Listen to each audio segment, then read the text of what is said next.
উপস্থিত সম্মানিত খেতাবপ্রাপ্ত বীর মুক্তিযোদ্ধা ও তাদের উত্তরাধিকারীগণ, মুক্তিযুদ্ধ বিষয়ক মন্ত্রণালয়ের উপদেষ্টা, জাতীয় নিরাপত্তা উপদেষ্টা, সেনা, নৌ ও বিমান বাহিনী প্রধানগণ, ঊর্ধ্বতন সামরিক ও অসামরিক কর্মকর্তাবৃন্দ এবং উপস্থিত শ্রোতৃমণ্ডলী, আসসালামু আলাইকুম। 1971 সালের এই দিনে আমাদের সশস্ত্র বাহিনীর অকুতোভয় সদস্যবৃন্দ এবং বাংলাদেশের আপামর জনসাধারণ সম্মিলিতভাবে দখলদার বাহিনীর বিরুদ্ধে সমন্বিত অভিযান সূচনা করে। সেই ঐতিহাসিক অভিযানের ফলে আমাদের বিজয় ত্বরান্বিত হয় এবং সৈনিক জনতার অভূতপূর্ব আত্মত্যাগের ফলশ্রুতিতে আমরা স্বাধীন ও সার্বভৌম বাংলাদেশ অর্জন করি। আমি আজ গভীর শ্রদ্ধার সাথে স্মরণ করছি স্বাধীনতা যুদ্ধে শাহাদত বরণকারী সকল বীর শহীদদের এবং মহান আল্লাহর দরবারে তাদের বিদেহী আত্মার মাগফিরাত কামনা করছি। আমি সকল বীর মুক্তিযোদ্ধা পরিবারের সদস্য এবং সম্মানিত যুদ্ধাহত বীর মুক্তিযোদ্ধাগণের প্রতি আন্তরিক শ্রদ্ধা জ্ঞাপন করছি। তাদের পরিবারের অনেকে আজকে উপস্থিত আছেন, তাদেরকে আবারও সালাম জানাচ্ছি।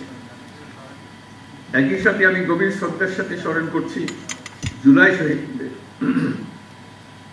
সশস্ত্র বাহিনী বিভাগের এই আয়োজনে যে সকল খেতাবপ্রাপ্ত বীর মুক্তিযোদ্ধা ও তাদের উত্তরাধিকারীগণ উপস্থিত আছেন, তাদের জন্য রইল আমার বিনীত শ্রদ্ধা। মুক্তিযুদ্ধ বাংলাদেশের ইতিহাসের সর্বকালের সর্বশ্রেষ্ঠ ঘটনা, যার ফলে পৃথিবীর মানচিত্রে বাংলাদেশ একটি স্বাধীন সার্বভৌম রাষ্ট্র হিসেবে প্রতিষ্ঠা ও পরিচিতি লাভ করেছে। দেশ স্বাধীন করার মহান ব্রত নিয়ে ৭১-এর ২৫শে মার্চ রাত থেকে বাঙালি সেনারা সেনানিবাস ত্যাগ করে সশস্ত্র যুদ্ধে ঝাঁপিয়ে পড়েন। একই সাথে এই দেশের কৃষক, শ্রমিক, ছাত্র জনতা, সাধারণ মানুষ সকলে যা কিছু আছে তাই নিয়ে যুদ্ধে অংশ নেওয়ার জন্য এই যুদ্ধে একটি জনযুদ্ধে রূপান্তরিত হয়। মহান মুক্তিযুদ্ধকে সাংগঠনিক রূপ দেওয়ার জন্য এক পর্যায়ে যুদ্ধরত সকল বাহিনীকে বাংলাদেশ ফোর্সেস নামে সংগঠিত করা হয় এবং সমগ্র বাংলাদেশকে 11টি সেক্টরে ভাগ করে অসম সাহসিকতার সঙ্গে যুদ্ধ পরিচালিত হয়। তৎকালীন পাকিস্তান নৌবাহিনীতে কর্মরত বাংলাদেশি সাবমেরিনার ও নাবিকদের সমন্বয়ে গড়ে ওঠা মুক্তিযুদ্ধের নৌ কমান্ডো দল অপারেশন জ্যাকপট নামে দুঃসাহসী আক্রমণ পরিচালনা করে বিভিন্ন নদী বন্দরে খাদ্য রসদ বোঝাই শত্রু জাহাজ ডুবিয়ে দেয় এবং বিমান বাহিনীর সদস্যদের নিয়ে গঠিত কিলো ফ্লাইট চট্টগ্রাম ও নারায়ণগঞ্জের জ্বালানি ডিপো সহ বিভিন্ন গুরুত্বপূর্ণ স্থাপনায় সফল আক্রমণ পরিচালনা করে।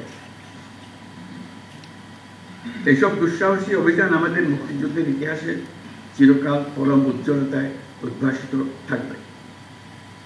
মহান মুক্তিযুদ্ধে সশস্ত্র বাহিনীর অবদানকে সাধারণ মানুষের আত্মত্যাগের সঙ্গে একীভূত করার উদ্দেশ্যে প্রতি বছর ২১শে নভেম্বর পালিত হয় সশস্ত্র বাহিনী দিবস। আজকে সেই দিন। এই দিনে খেতাবপ্রাপ্ত বীর মুক্তিযোদ্ধা ও তাদের উত্তরাধিকারীদের সান্নিধ্যে আসার সুযোগ পেয়ে আমরা সকলে অনুপ্রাণিত। মহান মুক্তিযুদ্ধে বীরত্বপূর্ণ অবদানের স্বীকৃতিস্বরূপ বীর মুক্তিযোদ্ধাদের কল্যাণে বিভিন্ন কার্যক্রম পরিচালিত হচ্ছে। ভবিষ্যতেও এই ধারা অব্যাহত থাকবে বলে আমি আশাবাদী। সময়ের আবর্তে অধিকাংশ বীর মুক্তিযোদ্ধা আজ বয়সের ভারে ভারাক্রান্ত। দেশের বিভিন্ন স্থানে ছড়িয়ে থাকা বীর মুক্তিযোদ্ধাদের আনুষ্ঠানিকভাবে সম্মান জানানোর জন্য সশস্ত্র বাহিনী বিভাগ, সেনা, নৌ, বিমান বাহিনী প্রতি বছর সশস্ত্র বাহিনী দিবস উদযাপনকালে যে উদ্যোগ নিচ্ছে তা নিঃসন্দেহে প্রশংসনীয়। এই জন্য আমি তাদেরকে আন্তরিক ধন্যবাদ দিচ্ছি। বৈষম্যহীন, শোষণহীন, কল্যাণময় এবং মুক্ত রাষ্ট্রের জন্য যে স্বপ্ন নিয়ে মুক্তিযোদ্ধারা দেশ স্বাধীন করেছিলেন, আমরা তাদের সেই স্বপ্ন পূরণে অঙ্গীকারবদ্ধ। আমরা এখন থেকেই বাংলাদেশকে এমনভাবে গড়তে চাই যেন দেশের জনগণের সকল ক্ষমতার উৎস হয়। বাংলাদেশ যেন বিশ্বের দরবারে একটা মানবিক ও কল্যাণকর রাষ্ট্র হিসেবে সমাদৃত হয়। প্রযুক্তি, অর্থনীতি ও সামাজিক উন্নয়নের ক্ষেত্রে উন্নত বিশ্বের সাথে তাল মিলিয়ে আমাদের এগিয়ে যেতে হবে। সেই লক্ষ্যে আমাদের তরুণ সমাজ যেন সম্পদের সীমাবদ্ধতা থাকা সত্ত্বেও মেধার ভিত্তিতে নিজ নিজ সৃজনশীলতার বিকাশ ঘটিয়ে দেশ গঠনে অবদান রাখতে পারে, আমাদের সেই পরিবেশ নিশ্চিত করতে হবে। জুলাই 2024-এ নতুন বাংলাদেশ গড়ার যে সুযোগ ছাত্র জনতার সাহস ও আত্মত্যাগের বিনিময়ে আমরা অর্জন করেছি, সেটাকে কাজে লাগিয়ে আমাদের সুন্দর সমৃদ্ধশালী ভবিষ্যৎ গড়তে হবে। বীর মুক্তিযোদ্ধা, শহীদ, আহত এবং জীবিত ছাত্র জনতার কাছে আমরা প্রতিজ্ঞাবদ্ধ থাকতে চাই যেন তাদের দেওয়া সুযোগ কাজে লাগিয়ে আমরা বাংলাদেশকে পৃথিবীর সামনে গণতান্ত্রিক উত্তরণের একটি দৃষ্টান্ত হিসেবে উপস্থাপন করতে পারি।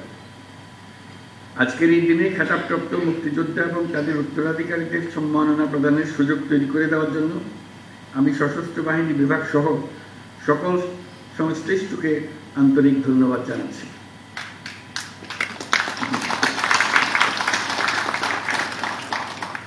পরিশেষে আমি সকল বীর মুক্তিযোদ্ধা এবং তাদের পরিবারবর্গ সহ সমগ্র দেশবাসীর সুখ, শান্তি ও সার্বিক মঙ্গল কামনা করছি।